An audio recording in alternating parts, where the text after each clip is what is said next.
હરે કૃષ્ણ. સર્વ નાના નાના વૈષ્ણવ ભક્તોને મારા. તો આપણે આજે ભગવદ્ ગીતા કિડ્સ ના ચેપ્ટર 11 આજે આપણે શરૂ કરવા જઈ રહ્યા છીએ. ચેપ્ટર 11. તો આપણે એની શરૂઆત સૌથી પહેલા મંગલાચરણથી કરીશું.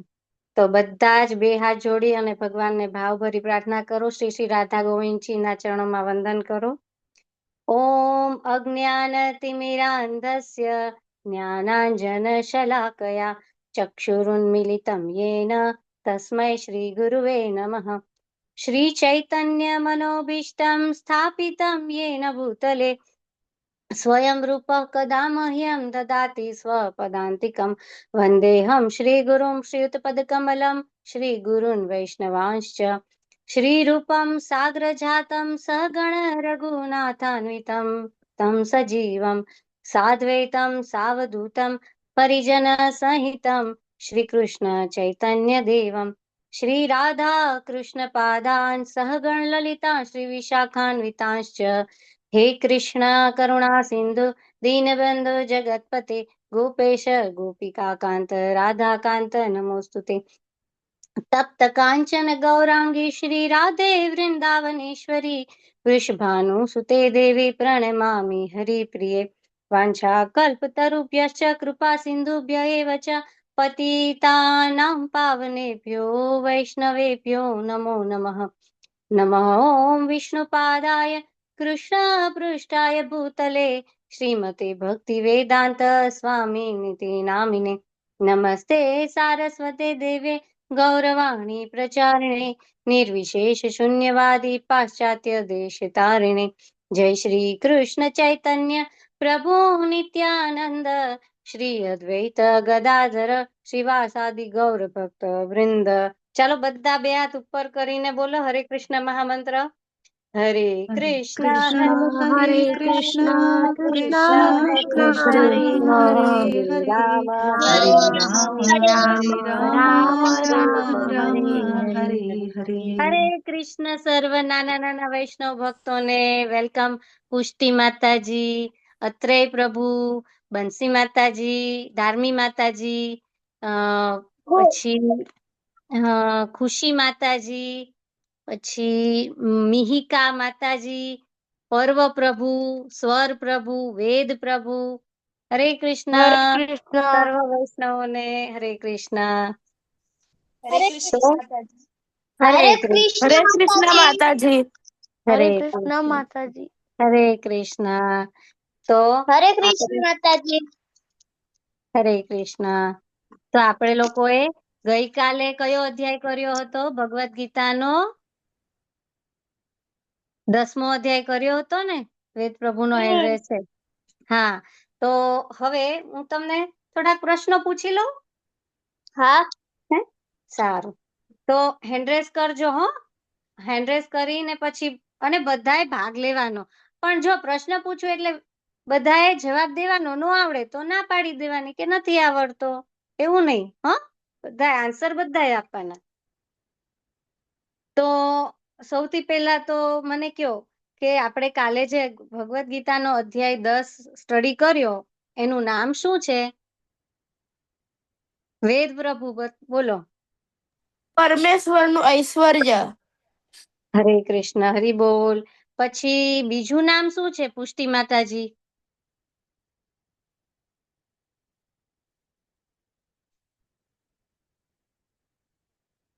અનમ્યુટ નહીં થતું. પુષ્ટિ માતાજી થી અનમ્યુટ નથી થતું. નહીં માતાજી, એ એમનેમ જ હેન્ડ રેસ કરે છે અને અનમ્યુટ કરી દે છે. એમને ખ્યાલ નથી આવતો એટલે વારે વારે એમનેમ જ અનમ્યુટ અને હેન્ડ રેસ કરી દે છે. અચ્છા, ઓકે. તો હું નામ બોલું એને ના આવડે તો પછી મને એમ કેજો નથી આવડતું. ઓકે. પરમેશ્વરનું ઐશ્વર્ય અને પછી બીજું શું નામ હતું? અત્રેય પ્રભુ.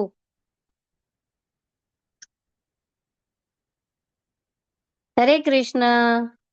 હા, પરમેશ્વરનું ઐશ્વર્ય. પછી બીજું નામ શું હતું 10મા અધ્યાયનું? ખુશી માતાજીને ખબર છે? ના. નથી ખબર. ધાર્મી માતાજીને ખબર છે?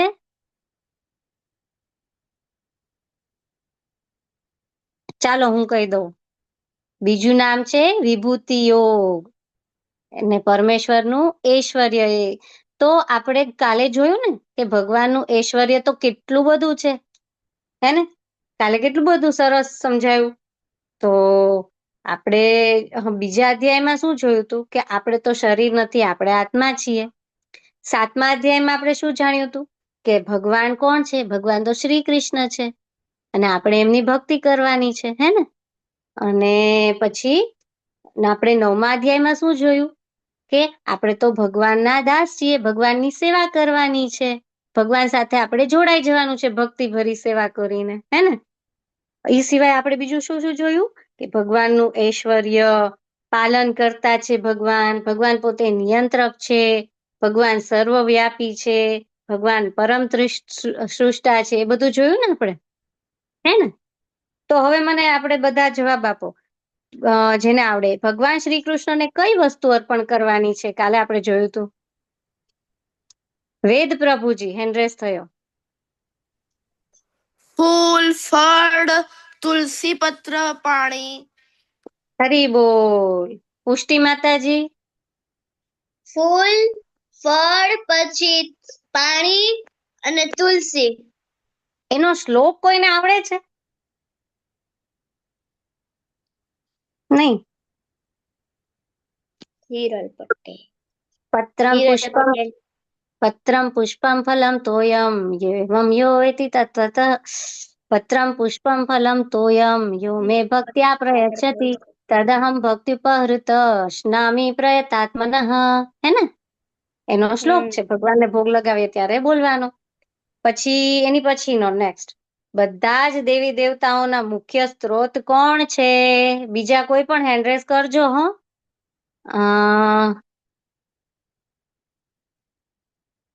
હું બંસી માતાજીને પૂછું છું. બંસી માતાજી, જવાબ આપશો તમે? બધા જ દેવી દેવતાઓના મુખ્ય સ્ત્રોત કોણ છે? ભગવાન શ્રી કૃષ્ણ. હરી બોલ. પછી એના પછી નેક્સ્ટ. શ્રી કૃષ્ણ. હરે કૃષ્ણ. પછી કયા નાના ભક્ત હતા જે ભગવાન વિષ્ણુના શુદ્ધ ભક્ત હતા? ચાલો, કૃતિ એન્ડ કક્ષા માતાજી. પ્રહલાદ મહારાજ. હરી બોલ. પછી ભક્ત પ્રહલાદને કોણે બહુ બધી તકલીફો આપી હતી? મિહિકા માતાજી. એના પિતાએ. એમના પિતાનું નામ શું હતું? હિરણ્યકશિપુ. હરી બોલ. ખૂબ સરસ. પછી પ્રહલાદને બચાવવા માટે કોણ આવ્યું હતું અને કેવી રીતે આવ્યા હતા? ચાલો, કોણ કહું? પુષ્ટિ માતાજી, તમને આવડે છે આન્સર કરતા? હા. બોલો હા. બોલો બોલો. પ્રહલાદને બચાવવા છે ને વિષ્ણુ આવ્યા હતા. કયું સ્વરૂપ ગોડ લીધું? વિષ્ણુ. એને એ આવ્યા હતા એટલી ખબર છે, બીજું નથી ખબર. ઓકે, ચાલો બીજાને પૂછો. નરસિંહ ભગવાનનું રૂપ લઈને આવ્યા. નરસિંહ ભગવાનનું રૂપ. હા, નરસિંહ ભગવાન શું કેવી રીતે આવ્યા હતા? ચાલો, વેદ પ્રભુ બોલો.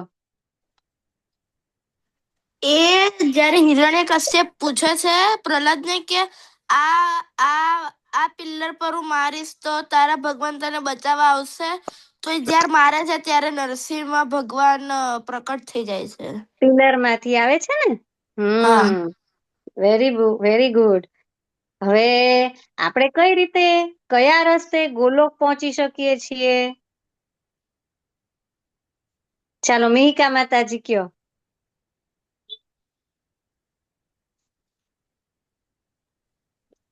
મિહિકા માતાજી. ભક્તિ કરીને. ભક્તિ કરીને. હવે ભક્તિ કરીને આપણે પહોંચી શકીએ છીએ, તો ભક્તિમાં આપણે શું કરવાનું છે?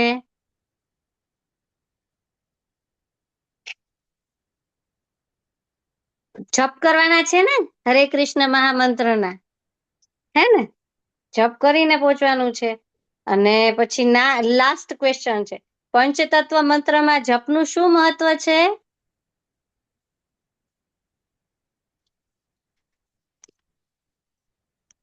કોઈને આવડે છે? ખોટો પડે તોય વાંધો નહીં હો, ટ્રાય તો કરાય. પંચતત્વ મંત્ર આપણે જયારે સુમેરુ મણકા પર બોલીએ, કૃતિ માતાજી, કક્ષા માતાજી બોલો. શ્રી કૃષ્ણ ચૈતન્ય એ તો પ્રભુ નિત્યાનંદ શ્રી અદ્વૈત ગદાધર શ્રીવાસાદિ ગૌર ભક્ત રૂપ કી છે. હરી બોલ. પણ આપણે એ શું કામ બોલીએ છીએ? આપણાથી કાંઈ ભૂલચૂક થઈ ગઈ હોય તો માફ કરી દે એટલા માટે, બરાબર? એટલે આપણે સૌથી પહેલા એ મંત્ર બોલીએ છીએ. ચાલો તો હવે આપણે આજના અધ્યાય તરફ આગળ જઈએ. આજનો અધ્યાય છે ઇસ્કોન ચેપ્ટર 11, વિશ્વરૂપ સંદર્શન યોગ, સાર્વત્રિક સ્વરૂપ. શું નામ છે? બધા એક સાથે બોલો. સ્વરૂપ વિશ્વરૂપ સંદર્શન યોગ અથવા તો સાર્વત્રિક સ્વરૂપ. હા, અથવા સાર્વત્રિક સ્વરૂપ. ચાલો તો હવે આપણે 11.1 શ્લોક છે, એમાં શું કે છે? અર્જુને કહ્યું, આપે જે અત્યંત ગુહ્ય આધ્યાત્મિક વિષયોનો ઉપદેશ મને આપ્યો છે તે શ્રવણ કરીને હવે મારો મોહ દૂર થઈ ગયો છે. તો કયો વિષય, કયા ઉપર આપ્યું છે? કે જે આપણે શરીર નથી, આત્મા છીએ, આગળ જે ચર્ચાઓ કરી ને એ બધું જ્ઞાન આપ્યું ને, એ પછી અર્જુનજી સમજી ગયા અને એનો હવે મોહ દૂર થઈ ગયો અને એને ખબર પડી ગઈ કે ભગવાન તો શ્રી કૃષ્ણ જ છે અને કોઈના પ્રત્યે મોહ રાખવાનો નથી. અર્જુનજી નિશ્ચિંત થઈ ગયા, બરાબર ને? હવે હે પુરુષોત્તમ, અર્જુનજી કે છે, હે પુરુષોત્તમ, હે પરમેશ્વર, હું આપને સ્વયં આપના જણાવ્યા પ્રમાણેના આપના વાસ્તવિક રૂપને મારી સમક્ષ જોઈ રહ્યો છું. તેમ છતાં આપ આ દ્રશ્ય જગતમાં કેવી રીતે પ્રવેશ્યા છો એ જોવાની મારી ઈચ્છા છે. આપના એ સ્વરૂપના હું દર્શન કરવા ઈચ્છું છું. તો આ દ્રશ્ય જગત એટલે શું? આપણે અત્યારે જે રહીએ છીએ ને ભૌતિક જગત, એને કહેવાય દ્રશ્ય જગત. તો ભગવાન તો ગોલોકમાં છે ને, તો આ ત્યાં શું છે? ત્રિભંગ લલિત વિભૂત શ્યામ સુંદર મુરલી મનોહર સ્વરૂપે છે ને. પણ હવે આ ભૌતિક, આ જે દ્રશ્ય જગત છે એમાં પ્રવેશ્યા, તો એમાં કઈ રીતે પ્રવેશ્યા, એનું સ્વરૂપ શું? બરાબર, તો આપણે કાલે જોયું ને વિભૂતિ યોગ, તો એ હતી થિયરી. આપણે પેપર જ્યારે એક્ઝામમાં દેવા જઈએ ત્યારે આપણે કોમ્પ્યુટરનું પેપર લખીએ તો આપણે થિયરી લખીએ છીએ, બરાબર? પણ પછી કોમ્પ્યુટર કરીએ તો એ શું કહેવાય? પ્રેક્ટિકલ. પ્રેક્ટિકલ કહેવાય ને. તો ગઈકાલે તમે જે ભણ્યા હતા ને એ એની થિયરી હતી. ભગવાને જે વાત કરી ને કે આ તો મારી શક્તિ છે, આ મારું ઐશ્વર્ય છે, એ બધું ઐશ્વર્ય આજે ભગવાન દેખાડશે, પ્રેક્ટિકલી લાઈવ દેખાડશે અર્જુનજીને. તો એમ કે છે કે આ દ્રશ્ય જગતમાં જોવાની, દ્રશ્ય જગતમાં તમે કેવી રીતે પ્રવેશ્યા એ જોવાની મારી ઈચ્છા છે, એવું કે છે. ભગવાન શ્રી કૃષ્ણને અર્જુને કેમ પૂછ્યું કે સાર્વત્રિક સ્વરૂપ બતાવો? તો આનો તમારે આન્સર કરવાનો. એને કૃષ્ણને શંકા કરી, તે પોતાને વિશેષ માનતો હતો કે ધ્યાનમાં લેનારા લોકોને મનાવવા કૃષ્ણ એક સામાન્ય વ્યક્તિ તરીકે? એટલે ધ્યાનમાં લેનારા લોકોને મનાવવા કે કૃષ્ણ સામાન્ય વ્યક્તિ તરીકે નથી આવ્યા, તેઓ તો ભગવાન છે. તો આમાંથી સાચું શું આવશે?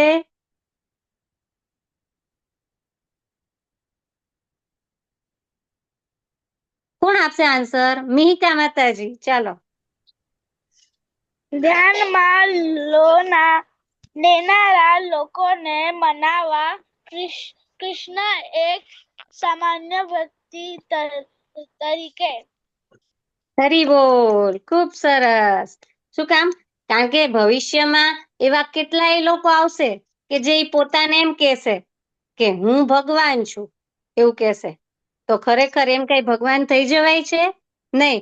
તો એટલા માટે થઈ અને એમ કે છે કે ભવિષ્યમાં જે પોતાને ભગવાન નો કે ને એટલા માટે વિશ્વરૂપ દેખાડે.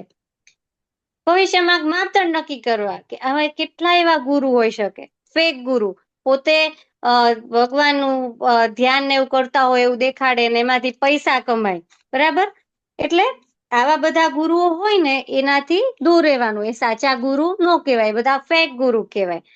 તો અહીંયા પછી આમાં શું કે છે કે ઋષિ શું કે છે કે હું તો ભગવાન છું એવું કે છે ને. તો પછી આ બાજુમાં જે પ્રભુજી છે એ શું કે છે, મને સાર્વત્રિક સ્વરૂપ બતાવો. જો તમે ભગવાન હોવ તો મને સાર્વત્રિક સ્વરૂપ બતાવો. તો એ બતાવી શકશે પછી? હા કે ના? ના બતાવી શકે, કારણ કે ભગવાન કોણ છે? ભગવાન કોણ છે? કૃષ્ણ છે. શ્રી કૃષ્ણ. શ્રી કૃષ્ણ છે. એટલા માટે તો સામાન્ય દ્રષ્ટિથી ભગવાનના વૈશ્વિક સ્વરૂપને જોઈ શકાતા નથી. તો આપણી પાસે જે વર્તમાન દ્રષ્ટિ છે, જે વર્તમાન આંખો છે, એને કહેવાય ભૌતિક આંખો. એનાથી આપણે જે ભગવાનનું તેજ વાળું સ્વરૂપ હશે એને આપણે જોઈ શકશું નહીં, જોઈ શકીએ. કારણ કે ભગવાન છે એનું તેજ ખૂબ છે, આપણી આંખો એને સહન કરી શકતી નથી. તો એના માટે શું કરે છે અર્જુનજીને ભગવાન? દિવ્ય દ્રષ્ટિ આપે છે. અને દિવ્ય દ્રષ્ટિ આપે એટલે ભગવાનનું તેજમય આખું જે વિશ્વરૂપ સ્વરૂપ છે એ આખું અર્જુનજી જોઈ શકે. એટલા માટે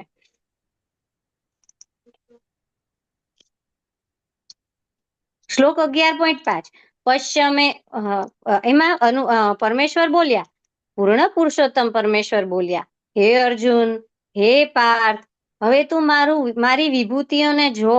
સેંકડો હજારો પ્રકારના દૈવી તથા વિવિધ વર્ણો વાળા રૂપોને જો. તો હવે ભગવાને અર્જુનજીને દિવ્ય દ્રષ્ટિ આપી, અને દિવ્ય દ્રષ્ટિ આપી અને પછી ભગવાન આખું એનું જે વિશ્વરૂપ છે એ બતાવે છે. અને શું કે, હે અર્જુન, હે પાર્થ. પાર્થ શું કામ કે છે ખબર છે? જો અર્જુનજીના માતાનું નામ શું હતું? કોઈને આવડે છે? હા, બંસી માતાજી બોલો. હરે કૃષ્ણ માતાજી. અર્જુનજીના માતાનું નામ પૃથા હતું, એટલે પૃથા પુત્ર પાર્થ હરી એમ કહેવાતું. બોલ, હરી બોલ. અર્જુનજીના માતાનું નામ કુંતી માતા હતું અને પૃથા માતા પણ કહેવાય. એટલે પૃથા માતાના પુત્ર એટલે પાર્થ. એટલે ભગવાને અહીંયા પાર્થ કીધું કે પાર્થ, હે અર્જુન, તું મારી આ વિભૂતિઓને જો. તો એમાં શું છે કે સેંકડો હજારો પ્રકારના દેવી તથા વિવિધ વર્ણોવાળા રૂપોને તું જો અર્જુન, પાર્થ, એમ કે. તો આ રૂપમાં શું હતું? અસંખ્ય માથાઓ હતા, પછી અસંખ્ય આંખો, અનંત આંખો, અનંત ભુજાઓ, ભુજાઓ એટલે હાથ, પછી ખૂબ તેજસ્વી સ્વરૂપ, શક્તિશાળી સ્વરૂપ હતું, એને અનંત બળ વાળું હતું. અને આ આખું આશ્ચર્યમય દ્રશ્ય દેખાયું અર્જુનજીને. તો એના હાથમાં શું હતું? દિવ્ય હથિયારો હતા. જેટલી જ ભુજાઓ છે બધા તમને દેખાય છે ને કે દિવ્ય હથિયારો છે, એ બધા મોટા મોટા હોય. અને પછી દિવ્ય હથિયારો, પછી એટલે કે શસ્ત્રો. એના પછી ગળામાં જે બધી માળાઓ પહેરી છે એ પણ માળાઓ પણ બધી દિવ્ય હતી. પછી એને જે વસ્ત્રો પહેર્યા હતા અલગ અલગ, એ બધાય દિવ્ય હતા. જેટલા આભૂષણો પહેર્યા હતા એ બધા જ દિવ્ય, હાથમાં ને કાનમાં કુંડળ ને બધું દેખાય છે ને એ બધું પણ ખૂબ દિવ્ય હતું. અને સાથે સાથે સુગંધ આવે, દિવ્ય ફૂલોની સુગંધ આવે. આપણે તો શું થાય, આપણે સુગંધ આવે તો આપણે સ્પ્રે કરવું પડે, હે ને, પરફ્યુમ કરીએ ને. પણ ભગવાનને એવું કઈ કરવું ના પડે, નેચરલી જ એની દિવ્ય સ્મેલ એની પાસેથી આવે.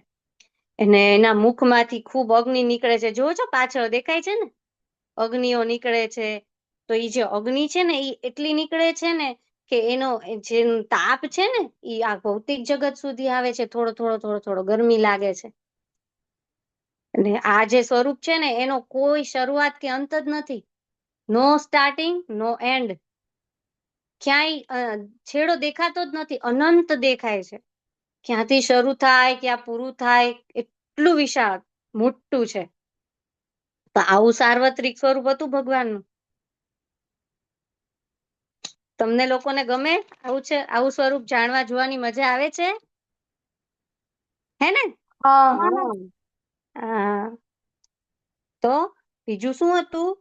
હે ભારત, હવે તું અહીં આદિત્યો, વસુઓ, રુદ્રો, અશ્વિની કુમારો, મરુતો તથા અન્ય દેવોના વિભિન્ન રૂપોને જો. એવા અનેક આશ્ચર્યમય રૂપોને જો. જો કે જેમને પૂર્વ કોઈએ ક્યારેય જોયા નથી કે સાંભળ્યા પણ નથી. કે છે ને, કેટલા બધા આદિત્યો, વસુઓ, રુદ્રો, અશ્વિની કુમારો, મરુતો અને કેટલાય દેવી દેવતાઓના જુદા જુદા રૂપોને તું જો પાર્થ અહીંયા, એમ ભગવાન કહે છે. પછી બીજું શું દેખાય છે? કમળ પર બિરાજમાન બ્રહ્માજી દેખાય છે, પછી શિવજી દેખાય છે, પછી બધા જ ઋષિ મુનિઓ દેખાય છે, પછી દિવ્ય સર્પ દેખાય છે. કેટલું બધું દેખાય છે. તો આવું આશ્ચર્યમય રૂપ તો ક્યારેય કોઈએ જોયું જ નથી, અને આવું ક્યારેય કોઈ સાંભળ્યું પણ નથી. એવું વિરાટ સ્વરૂપ છે. તમને બાજુમાં એક બીજું એક પિક્ચર પણ દેખાય છે. ઈ શેનું છે? કોઈને ખ્યાલ છે?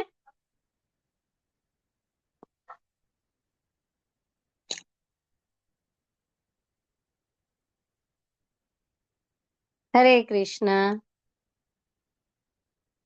બંસી માતાજી, અરે હા, ખુશી માતાજી જવાબ આપો. કયું છે?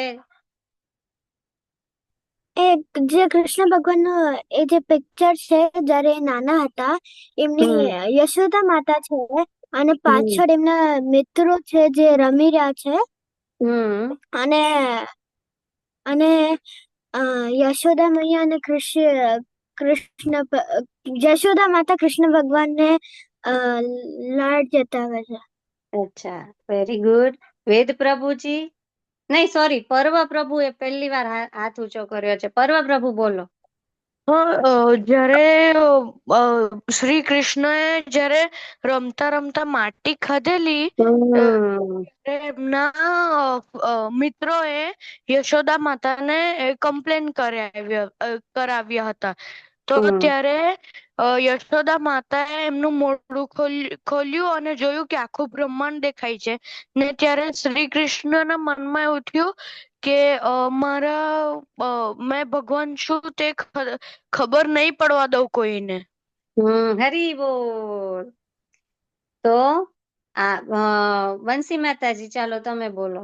શું કેવું છે તમારે? ઉમેરવું છે એમાં કઈ?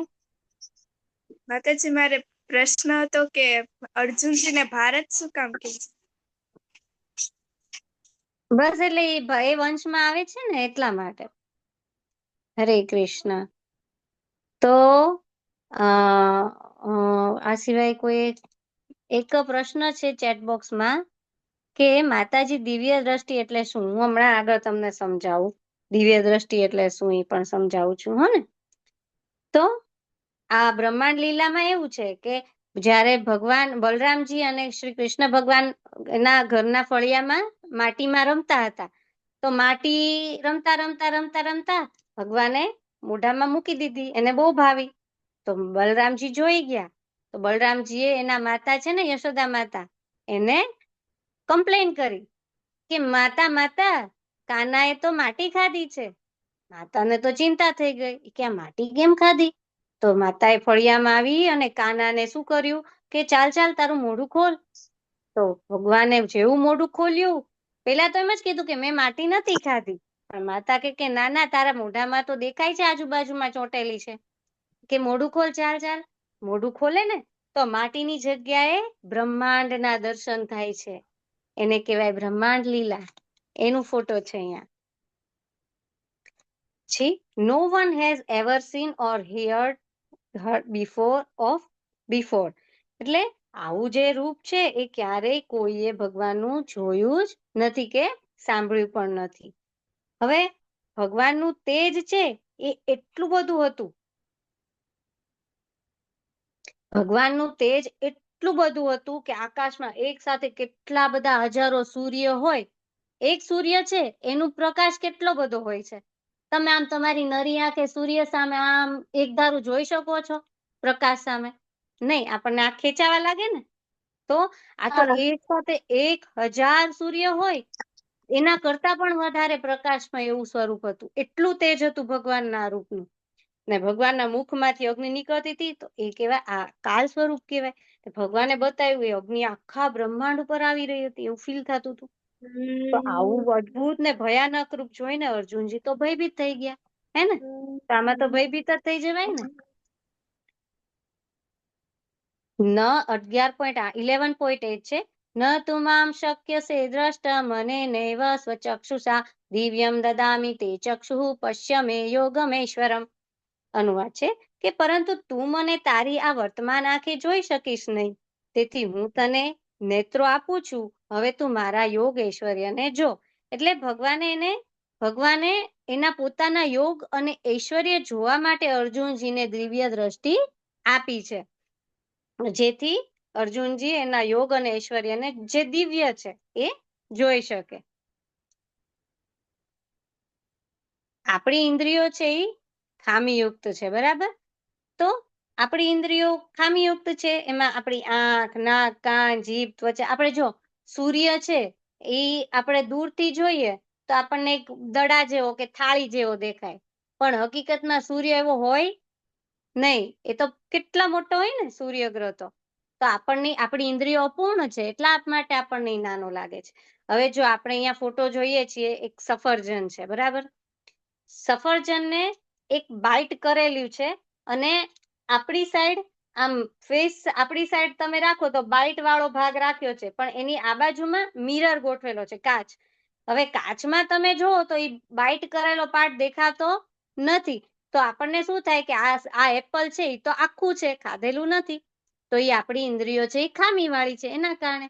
પછી હવે બાજુમાં તમે પ્રકાશિત જોવો છો, આમાં હલતું મૂવ થતું પિક્ચર દેખાય છે, દેખાય ને? તો આવું છે, પણ એ તો સ્ટેબલ જ છે પિક્ચર તો, પણ આપણી ઇન્દ્રિયો અપૂર્ણ છે, એટલા માટે એવું દેખાય છે આપણને.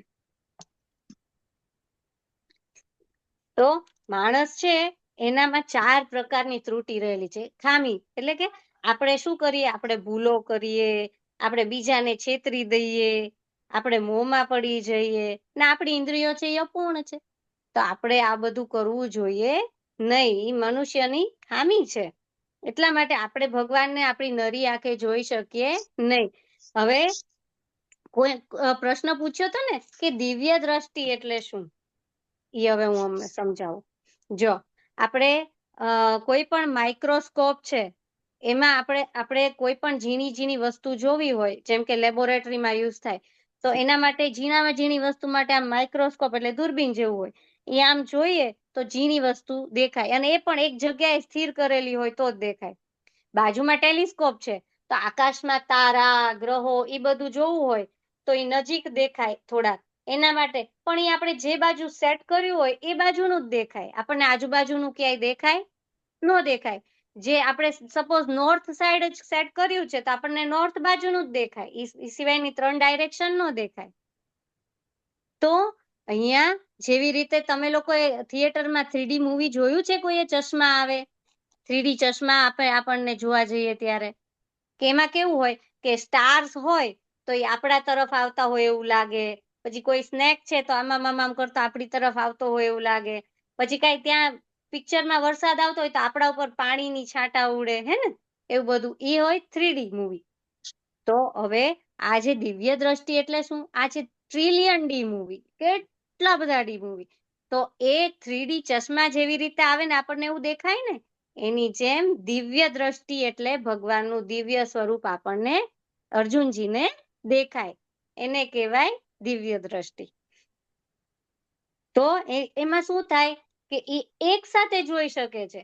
જે રીતે માઇક્રોસ્કોપ અને ટેલિસ્કોપ એક જ ડાયરેક્શનમાં સેટ થાય તો એક જ ડાયરેક્શન દેખાય, પણ જ્યારે ભગવાનની દિવ્ય દ્રષ્ટિ છે ને એ બધી જ ડાયરેક્શન એક સાથે જોઈ શકાય, નોર્થ, સાઉથ, ઈસ્ટ, વેસ્ટ, પછી વર્તમાન કાળ, ભૂતકાળ, ભવિષ્યકાળ, એ બધું પણ જોઈ શકે છે એક સાથે અર્જુનજી. પછી ભગવાન શું કહે છે કે અર્જુન, તારે આમાં તારું ભવિષ્યકાળ જોવું હોય તો તું જોઈ શકે છે કે તારા યુદ્ધનું પરિણામ શું આવશે, એમ કે છે. હા, જોયું ને 3D ચશ્મા. હવે 11.50 અનુવાદ. સંજયે ધૃતરાષ્ટ્રને કહ્યું, અર્જુનને આ પ્રમાણે કહ્યા પછી પૂર્ણ પુરુષોત્તમ પરમેશ્વર કૃષ્ણએ તેનું સાચું ચતુર્ભુજ રૂપ દર્શાવ્યું અને છેવટે પોતાનું દ્વિભુજ રૂપ દર્શાવી ભયત્રસ્ત અર્જુનને ઉત્સાહિત કર્યો. તો પછી ભગવાને વિશ્વરૂપ સ્વરૂપનું સાર્વત્રિક સ્વરૂપનું દર્શન કરાયું. પછી એટલે જો જ્યારે ભગવાને વિશ્વરૂપ દેખાડ્યું ત્યારે ભગવાન દ્વિભુજ હતા, હે ને? કૃષ્ણ ભગવાન હતા ને, દ્વિભુજ હતા. એમાંથી વિશ્વરૂપ બતાવ્યું એટલે ભગવાને વિશ્વરૂપ એનામાંથી બતાવ્યું. હવે અર્જુનજી જોઈ લીધું, ભય થઈ ગયો કે બસ મેં જોઈ લીધું. હવે પછી શું કરે છે? વિશ્વરૂપમાંથી ચતુર્ભુજ આવે છે. ચતુર્ભુજ એટલે કયું સ્વરૂપ? વિષ્ણુ ભગવાનનું સ્વરૂપ, જેના 4 હાથ છે. શંખ, ચક્ર, ગદા અને પદ્મ હાથમાં લીધેલા છે. એ વિષ્ણુ ભગવાનનું સ્વરૂપ.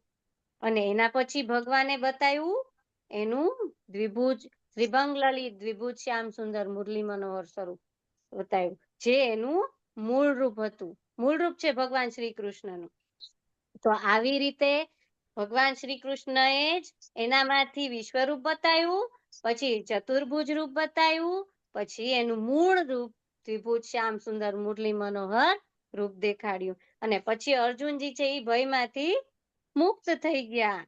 તમે મહાઅવતાર નરસિંહમાં મૂવી જોયું છે ને? તો એમાં જ્યારે નરસિંહ ભગવાન પ્રગટ થયા હતા ત્યારે બધા દેવી દેવતાઓની સ્થિતિ કેવી થઈ હતી? શું થયું હતું? બધા દેવી દેવતાઓને શું લાગ્યું હતું? ડર લાગતો હતો ને? લક્ષ્મીજી પણ ડરી ગયા હતા ને, કેમ કે આખું ડરામણું સ્વરૂપ હતું, હે ને? તો અર્જુનજી છે તો એમ છે કે આપણે અર્જુનજીને પણ જ્યારે દ્વિભુજ શ્યામ સુંદર રૂપ જોવે છે ને ત્યારે જ એ ભયમાંથી બહાર નીકળી જાય છે. તો આપણને પણ કયું સ્વરૂપ ગમે છે દર્શન કરવા માટે ભગવાનનું? શ્રી કૃષ્ણનું દ્વિભુજ રૂપ, બરાબર ને? તો આમ અર્જુનજીને ભગવાને ઉત્સાહિત કર્યા. અહીં સુધી કે દેવી દેવતાના કૃષ્ણના આ સ્વરૂપને જોવાની તક ઘણીવાર મળતી નથી. અર્જુનને જોવા મળ્યું કારણ કે તે ખૂબ શુદ્ધ ભક્ત હતા. દેવી દેવતાઓ છે ને એને પણ ક્યારેક એવું આવું રૂપ ભાગ્યે જ જોવા મળે છે ભગવાનનું દ્વિભુજ રૂપ. પણ અર્જુનજી છે એને શું કામ દેખાણું? કારણ કે એ ભગવાનના શુદ્ધ ભક્ત હતા. શુદ્ધ ભક્ત એટલે શું? કે જેના મનમાં કોઈ પાપ નથી, ભગવાનની જ ભક્તિ કરે છે, કોઈ પ્રકારના કામ, ક્રોધ, લોભ, મોહ નથી, એને કહેવાય શુદ્ધ ભક્તિ. ભગવાનનું જ નામ લેવાનું, ભગવાન પાસેથી કઈ માંગવાની આશા નહીં કરવાની, ભગવાનને અર્પણ કરવાનું, ભગવાનને પ્રસન્ન કરવાના, એને કહેવાય શુદ્ધ ભક્તિ. તો અર્જુનજી તો શુદ્ધ ભક્ત હતા ને, એટલા માટે એને એ રૂપ ભગવાને બતાવ્યું. તો ભગવાન આપણી સામે ક્યારે આવે? જ્યારે આપણે ભક્તિ કરીએ સાચા મનથી, ત્યારે આવે એનું જે મૂળ રૂપ છે. તો આપણે કૃષ્ણ પહેલાથી જ દરેકનો નાશ કર્યો છે. હવે અર્જુન એકમાત્ર સાધન છે. આપણે હમણાં થોડી વાર પહેલા જોયું હતું ને વિરાટ સ્વરૂપનું, મેં તમને વર્ણન કર્યું હતું. તો એવી રીતે આ જે રૂપ છે એમાં એક એવું પણ હતું કે જે ભીષ્મ પિતામહ છે, ગુરુ દ્રોણ છે, કર્ણ છે, કૌરવો છે, જયદ્રથ છે, એ બધા પણ ભગવાનના મુખમાં પ્રવેશી રહ્યા છે એવું દેખાતું હતું એ વખતે અર્જુનજીને. તો એ ભગવાનનું કાલ સ્વરૂપ હતું. કેમ કે એને ભગવાન એમ કે છે કે જો અર્જુન, આ બધા છે ને મારા મુખમાં પ્રવેશી રહ્યા છે ને, એ બધાનું મૃત્યુ તો નિશ્ચિત જ છે. તું તો ખાલી સાધન માત્ર છે, તારે તો ખાલી એનો વધ જ કરવાનો છે, પણ એ બધાનો વધ તો પહેલેથી મેં કરી જ દીધો છે. ભગવાન એવું, કેમ કે એ બધા અધર્મી હતા એટલા માટે. 11.54 શ્લોક છે, 11.54. ભક્ત્યા ત્વનન્યયા શક્ય અહમેવાં વિદોર્જુન જ્ઞાતુમ દ્રષ્ટુમ ચ તત્વેન પ્રવેષ્ટુમ ચ પરંતપ. તું દિવ્ય દ્રષ્ટિથી મારા જે રૂપના દર્શન કરી રહ્યો છે તે માત્ર વેદાધ્યયનથી કે કઠોર તપથી કરવાથી કે દાનથી અથવા પૂજા દ્વારા પણ પામી શકાતું નથી. આ બધા ઉપાયો દ્વારા મનુષ્ય મને મારા મૂળ રૂપમાં જોઈ શકતો નથી. હરે કૃષ્ણ. તો અહીંયા ભગવાન શું કહે છે અર્જુનજીને કે તું દિવ્ય દ્રષ્ટિથી મારા જે રૂપના દર્શન કરી રહ્યો છે ને, જે ભગવાનનું મૂળ રૂપ છે, એ દિવ્ય દ્રષ્ટિથી તે માત્ર વેદા અધ્યયનથી કે કઠોર વેદા અધ્યયન એટલે કે શું કે બહુ બધા વેદોનું સ્ટડી કરી લીધું હોય, શાસ્ત્રોનું વાંચન કરી લીધું હોય, જાણી લીધું હોય, ઉપરાંત ખૂબ જેણે બહુ તપસ્યા કરી હોય, ખૂબ મેડિટેશન તપ કર્યું હોય બધું, પછી કેટલાય પ્રકારના દાન કર્યા હોય અથવા તો પૂજા કરી હોય, તો એ બધું કરવા છતાંય તે આવા બધા ઉપાયોથી તે ભગવાન નથી આવતા સામે. તો ભગવાન એના મૂળ રૂપમાં ક્યારે આવે છે? જ્યારે ભક્ત છે શુદ્ધ ભક્તિ કરે, શુદ્ધ ભક્ત હોય ત્યારે જ ભગવાન એના મૂળ રૂપમાં દર્શન આપે છે. તો આપણે પણ ભગવાનની ભક્તિ કરવી જોઈએ.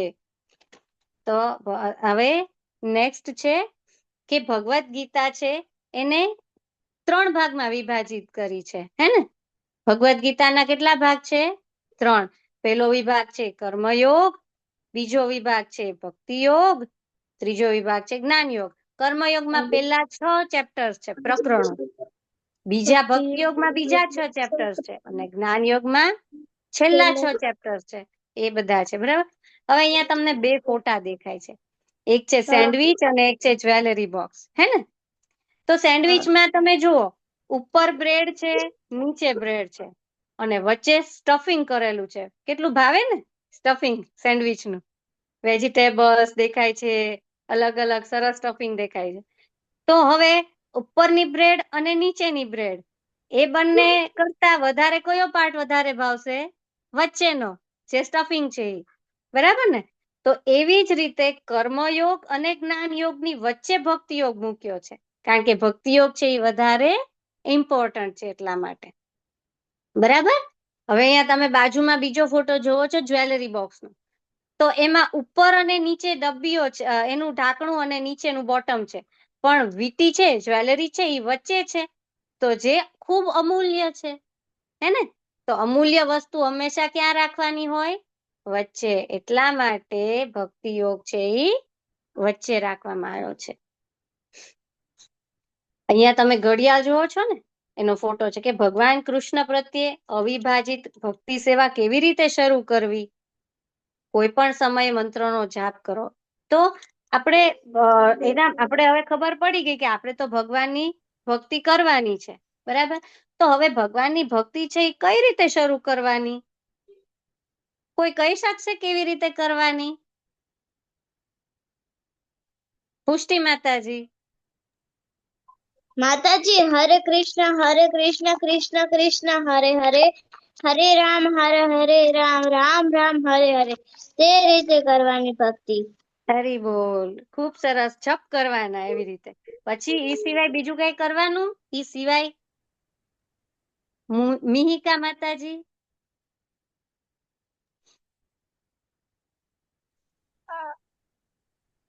કૃષ્ણ ભગવાનનો મંત્ર જાપ કરવાનો. શું કરવા? કૃષ્ણ ભગવાનનો મંત્ર જાપ કરવાનો. મંત્ર જાપ કરવાનો. હા. પછી ખુશી માતાજી. એમને આપણું જે ભોગ અને બધી જે નવી વસ્તુ લાયા હોય એમને ધરાવવાની અને હરે કૃષ્ણ મહામંત્રનો જાપ કરવાનો.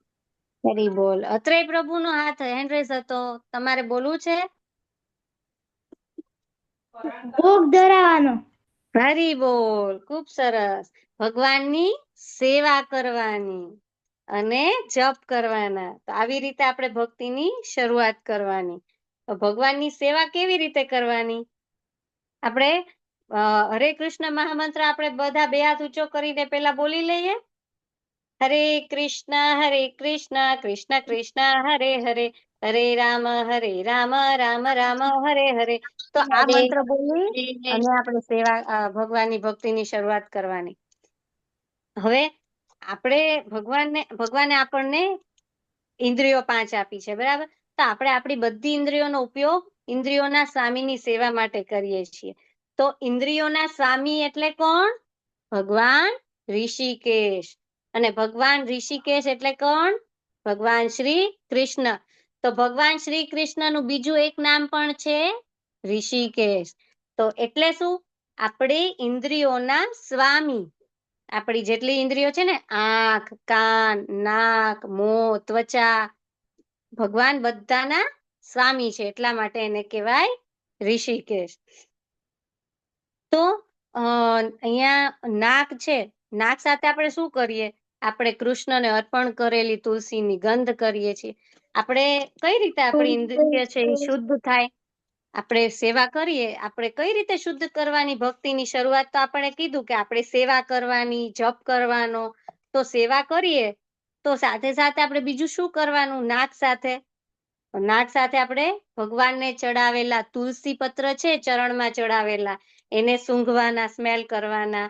પછી ભગવાનને ચડાવેલા પુષ્પને સ્મેલ કરવાના, હે ને? પછી નરસિંહ ભગવાનને આરતી કરીએ છીએ ને અત્તરથી, તો એ અત્તર છે એ આમ હાથમાં આમ ઘસી અને પછી આપણે એને સ્મેલ કરવાની, હે ને? તો આવી રીતે આપણી નાકની ઇન્દ્રિય છે એને શુદ્ધ કરવાની. પછી જીભ છે, તો એની સાથે શું કરવાનું?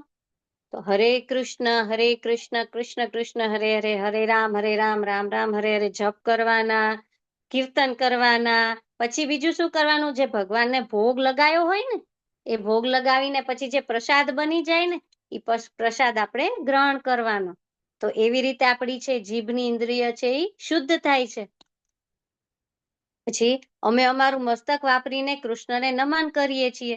તો મસ્તકને કઈ રીતે કરવાનું? આપણે દંડવત પ્રણામ કરવાના ભગવાનની સમક્ષ. આ રીતે આપણું મસ્તક છે એને પણ આપણે દંડવત કરવાના.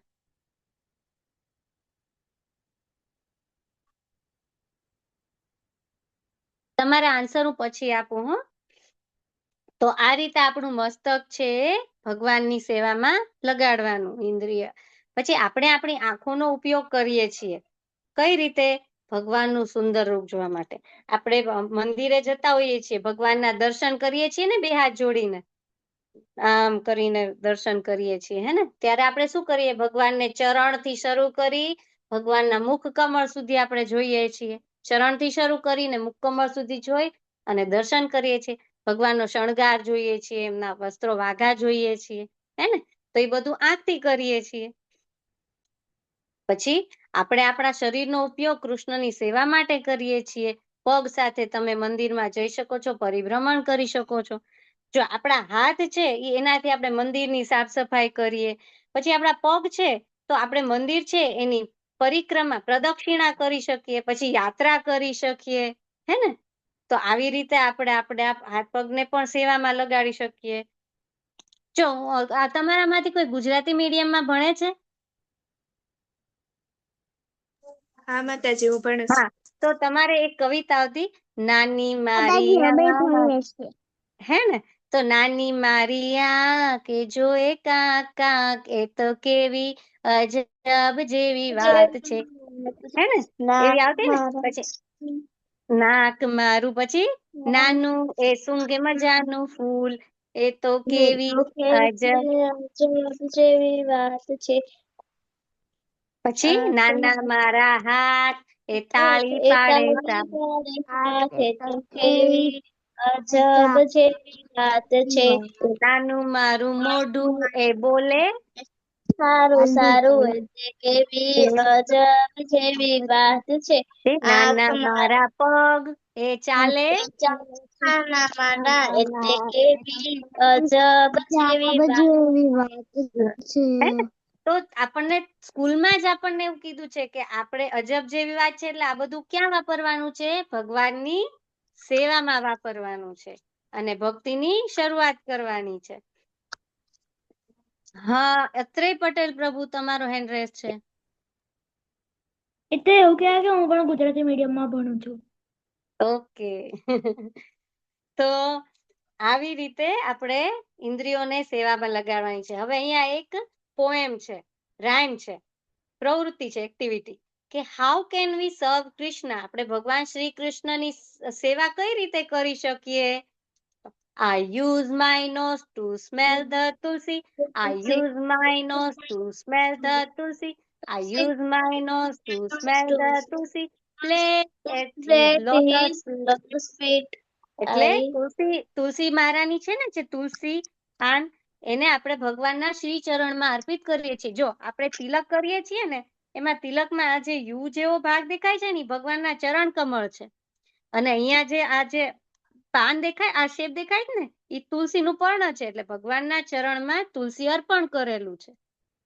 ઓકે, તો આવી રીતે તુલસી માતાનું સ્થાન ક્યાં છે? ભગવાનના ચરણમાં. I use my tongue to taste the prasad. I use my tongue to taste the prasad. I use my tongue to taste the prasad and purify my heart. આપણે પ્રસાદમ ખાઈએ ને, આપણે જ્યારે ભગવાનને ભોગ ધરાવેલો પ્રસાદ ખાઈએ ને ત્યારે આપણું હાર્ટ છે ને એ પ્યોરિફાય થાય, શુદ્ધ થાય. ભગવાનને કેવા ભક્ત ગમે છે? શુદ્ધ ભક્ત. અને શુદ્ધ ભક્ત હોય તો જ ભગવાનનું કયું રૂપ જોઈ શકે? દ્વિભુજ રૂપ. બરાબર ને? તો એનાથી આપણું હાર્ટ પ્યોરિફાય થાય છે, એટલા માટે આપણે પ્રસાદ લેવો જોઈએ. I use my head to bow to the Lord. I use my head to bow to the Lord. I use my head to bow to the Lord. It makes me meek and humble. આપણે ભગવાનને જ્યારે નતમસ્તક થઈએ ને ત્યારે શું થાય? નતમસ્તક થઈએ એટલે આપણામાં વિનમ્રતા આવે, અહંકાર આપણામાંથી નીકળી જાય, આપણે નમ્ર બની જઈએ. તો આપણે હંમેશા ભગવાનને દંડવત પ્રણામ કરવા જોઈએ. I use my eyes to see the Lord. I use my eyes to see the Lord. I use my eyes to see the Lord and take his divine darshan. આપણે આંખોથી દર્શન કરીએ ને, divine દર્શન, દિવ્ય દર્શન. We can use our body to serve the Lord. We can use our body to serve the Lord. We can use our body to serve the Lord and become good devotee. ભગવાનની સેવા કરીએ ને તો આપણે શું બની જઈએ? Good devotee, સારા ભક્ત બની જઈએ. તો ચાલો બધા બે હાથ ઊંચા કરી અને હરે કૃષ્ણ મહામંત્ર બોલો. હરે કૃષ્ણ કૃષ્ણ કૃષ્ણ હરે હરે, હરે રામ રામ હરે